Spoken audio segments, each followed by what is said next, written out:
Welcome to our channel. Activating your health plan card at the store counter is a quick process that gives you immediate access to your benefits.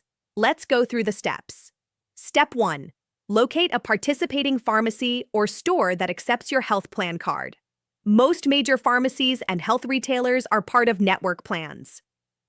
Step 2. Bring your health plan card and a valid form of identification with you. You may also need your health plan member ID number. Step 3. Approach the pharmacy counter or customer service desk.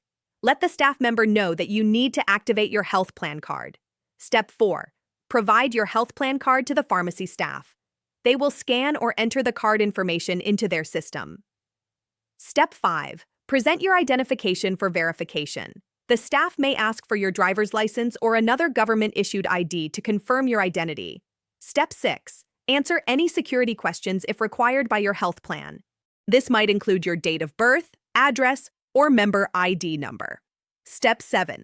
Wait while the pharmacy system processes your card activation. This usually takes just a few minutes.